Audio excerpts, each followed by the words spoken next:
রাজ্যে রমরমিয়ে বাড়ছে গরু চুরির হিড়িক। তবে এরই মাঝে কখনো কখনো পুলিশ বা বিএসএফ বাহিনীর হাতে ধরা পড়ছে গরু চোরের দল।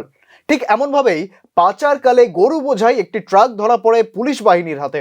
দেশের প্রধানমন্ত্রী গরুকে গোমাতা রূপে পুজো করার কথা বলেছেন। অপরদিকে সে কথায় বিন্দুমাত্র তোয়াক্কা না করেই বাংলাদেশে অহরহ চলছে পাচারের সময় এক ট্রাক বোঝাই গরু আটক করলো পুলিশ। ট্রাকটিতে ছিল 14টি গরু। সবকটি গরুই উদ্ধার করেছে পুলিশ। ঘটনাটি ঘটেছে তেলিয়ামুড়া থানার হাওয়াই বাড়ি নাকা পয়েন্টে। রাজ্যের বিভিন্ন জায়গায় রীতিমতো লাইন দিয়ে গরু পাচার নিত্য নৈমিত্তিক ঘটনা হয়ে দাঁড়িয়েছে। তবে প্রাণী সম্পদ বিকাশ দপ্তরের মন্ত্রী হিসেবে দায়িত্বভার গ্রহণ করার পর সুধাংশু দাস এ বিষয়ে নজরদারি করেছিলেন এবং বেশ কিছু নিয়ম বানিয়েছিলেন। তখন কিছুদিনের জন্য তুলনায় কম হচ্ছিল গরু পাচার, তবে বন্ধ হয়নি কখনোই। আবার ফের শুরু হয়েছে গরু পাচার। আসলে আমাদের কাছে একটা ইনফরমেশন আছে যে হাওয়াইবাড়ি এলাকাতে দুটা গরু মিসিং আছে। এই ব্যাপারে আমাদের অফিসার বিদ্যালক্ষিতা কর্মা সাব ইন্সপেক্টর উনি ওইখানে এনকোয়ারিতে যান।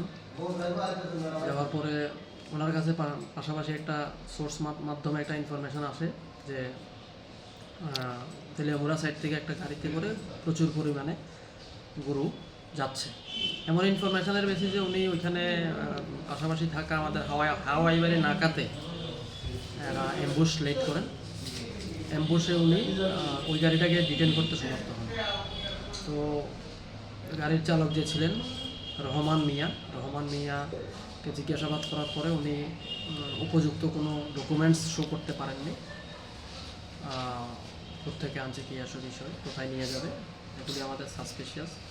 এবং ওনার কাছে ইনফরমেশান এমনই ছিল যে এটা নালো হতে পারে, যার কারণে উনি একটা সুমোটো কমপ্লেন লজ করেছেন। গাড়ি গরু সহকারে সিজ করে থানায় নিয়ে আসেন।